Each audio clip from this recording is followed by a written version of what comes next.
ladies and gentlemen. Welcome back to the Freedom Report podcast. I'm your host, Austin Peterson, and my guest today is Arturo Alas. He's being called the rock star of the California Republican Party because of his renegade campaign against the regulators in the Golden State. Alas has campaigned to keep the Sriracha factory in business, despite big government goons trying to push them out. But his spicy brand of free market politics won't give you heartburn unless you can't stand freedom. Arturo, welcome to the show. Thank you, Austin. Thanks for having me on. Thanks for being on. So here's my number one question for you. Why does California hate freedom? I have no idea. I don't get it at all. This is the Golden State. We should be loving freedom over here. Yeah, absolutely. So what's the status of the Sriracha factory? Are they going to Texas, or are you going to be able to keep them around? You know what? We fought really hard for them, and I had an opportunity to actually meet David Tran, the owner, and I had to personally ask him to please stay and fight this out, and that we would have his back. And so I was able to gather enough of the community to put enough pressure onto the city council that they finally ended up caving and dropping all their charges of this nuisance that they thought that they had going. But once we put enough pressure on them and they realized that the people were paying attention, they backed down pretty quick. Do you feel like your campaign to sort of keep those jobs in California has really added a lot of wind in the sails of your campaign? I think so, definitely. This is just one opportunity, or we saw it as an opportunity to really show what we're about, and also just to show the community that if you get involved and you're not apathetic and you really hold these people accountable, they actually do fold and they have to listen to you, which is great. Interesting. Yeah. All right. So, how do voters react when you tell them that you're running as a Republican in Southern California? What is their facial expression like? It's interesting. A lot of people are automatically, they want to shut down if I start my conversation as I'm a Republican running in your district. Usually what I do is I just go right into my ideas and my principles and what I believe in. And then they usually ask me, oh, well, what party are you with? And that's when I mention I'm a Republican. And that kind of surprises them. They don't do the sign of the cross and drive a stake through your heart or anything? No, not at all. All right. So tell me this. Here's a question for you. How do you react when you hear the word libertarian? I love the word. I think libertarians have a lot to add to the discourse that we're having right now. And I think they have a lot of common sense solutions that can actually work. And I think their principles being freedom and liberty go right along with what the Republican Party used to be about and what they should be about. So you say used to be about. You think the Republican Party has sort of gone off the rails? Is that what you're suggesting? I thought so. I thought for a long time that they did. I couldn't really distinguish that big of a difference between the left and the right once they got into power. So, but I am seeing a resurgence of these principles of liberty and free markets coming back. In fact, in the LA County Republican Party, we are all about liberty and free markets. So that's really been something really motivating for me to see.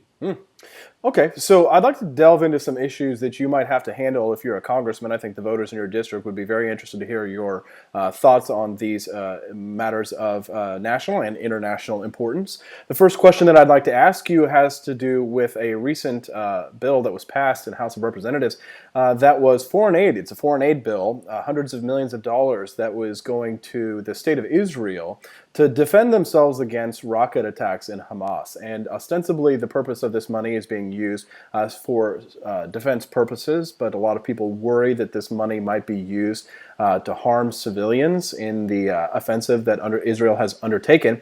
How do you feel about the spending on foreign aid, specifically to countries like Israel and others? Israel is our ally, and I feel like we should honor, our relationships with our allies. But with that being said, I think foreign aid in general doesn't really benefit the people of the country that this money is going to, and it really doesn't benefit us as citizens of the United States. I mean, to me, I see it as money coming from the working class here and going to the rich in other countries. And I don't really see the benefit to the actual people living there a lot of times. In this case, in particular with Israel, it's a very tough situation. We have an organization like Hamas who is using people as human shields, as what's being reported. And, Israel obviously is going to have to defend itself when it's being attacked. So it's a very sticky situation. I feel like we shouldn't be involved in a lot of these situations, and ultimately, I think we need to start working with other countries in different ways as opposed to just trying to bribe their politicians or wealthy class. Yeah, one of my favorite sayings is somebody said that foreign aid is taking money from poor people here and giving it to rich people in poor countries, something like that. That's exactly right. All right, so I'd like to pivot. Let's go to national issues. This is a big crisis that's happening right here in the United States.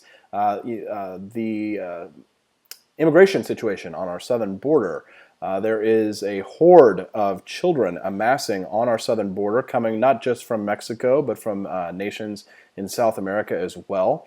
And what is your solution to the immigration crisis on the southern border, with the understanding that the United States is a nation of immigrants? Well, it's a very tough situation. We have this humanitarian crisis going on our borders, and I've made it a point, actually, with my campaign to try to get supplies and get the community involved to getting supplies for these kids while they're here. But I feel like the inability of our federal government to maintain a clear policy that works for the citizens and for immigrants who want to come here has led to this. There's no clear indication from the White House or from the federal government what is our true policy and what we're willing to get behind, and what is the law and what isn't the law. So that the lack of clarity has led to this, in my opinion. But we do need to look at a solution that benefits all of us.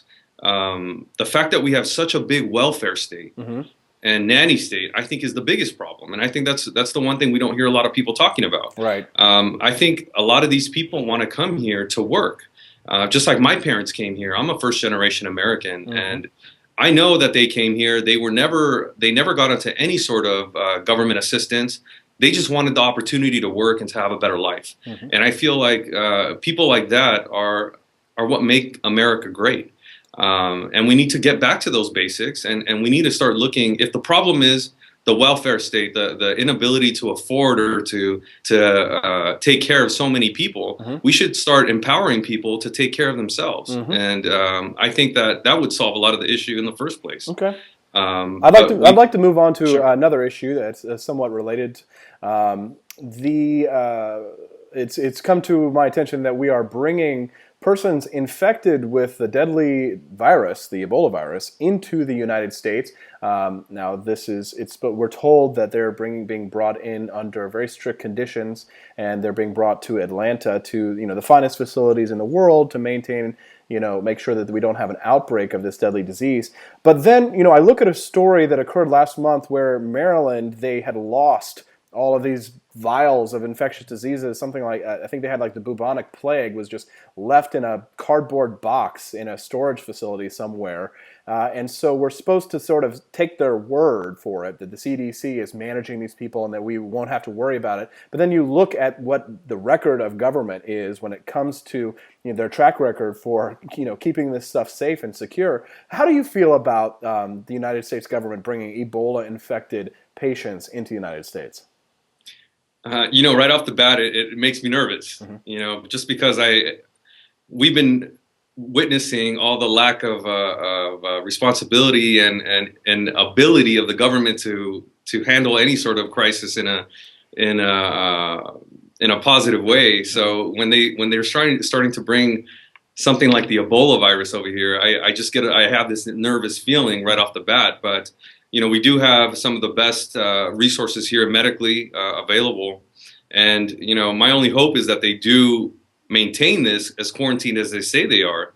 But, I mean, what I would personally have loved to have seen is us to set something up in Africa, as opposed to having to bring people here and exposing the American people to something as deadly as the Ebola virus. Absolutely.